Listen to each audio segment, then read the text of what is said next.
എന്താ ഇങ്ങനെയെന്നല്ലേ നിങ്ങൾ ചിന്തിക്കുന്നത്? വേറെ ഒന്നുമല്ല, പെട്ടെന്നിരുന്നപ്പോൾ എൻ്റെ റൂമൊന്ന് എനിക്ക് കഴുകാൻ തോന്നി. അപ്പോൾ അതിനുള്ള പരിപാടിയിലാണ്. അപ്പോൾ ജനലിലൊക്കെ അത്യാവശ്യം നല്ല പൊടിയുണ്ടായിരുന്നു. എനിക്ക് പെട്ടെന്ന് തുമ്മലൊക്കെ വരുന്നൊരു കൂട്ടത്തിലാണ്.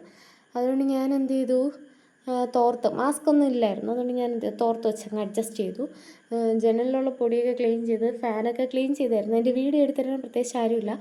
സ്റ്റാൻഡും എടുത്തുകൊണ്ട് വന്ന് ആ സ്റ്റാൻഡും കൊണ്ട് എൻ്റെ കുഞ്ഞങ്ങ് ഓടും. അതുകൊണ്ട് ഞാൻ തന്നെയായിരുന്നു എന്ത് ചെയ്തു, അവിടെ കൂടെയൊക്കെ വെള്ളം ഒഴിച്ച് കഴുകുന്ന ഇടയിൽ എൻ്റെ മോൻ എന്ത് ചെയ്തു, എല്ലാം വന്ന് അലാൻ പോകുന്നതാണ് നിങ്ങൾ കണ്ടത്. എല്ലാ പരിപാടിയൊക്കെ കഴിഞ്ഞ് കുറച്ച് നേരം അങ്ങനെ വന്നിരുന്നപ്പോൾ എന്തൊരാശ്വാസമായിരുന്നു. പിന്നെ എനിക്ക് തോന്നി ചെയ്യണ്ടായിരുന്നു എന്ന്. കാരണം ഒരു 1.5 മണിക്കൂർ ഞാൻ എൻ്റെ ബാക്കിൽ നിന്നുണ്ടായിരുന്നു. അങ്ങനെ പോയി കുളിയൊക്കെ കഴിഞ്ഞ് എൻ്റെ മുന്നേ എന്നാ സുഖമായിരുന്നു എന്നറിയാം കുളിച്ചപ്പോൾ.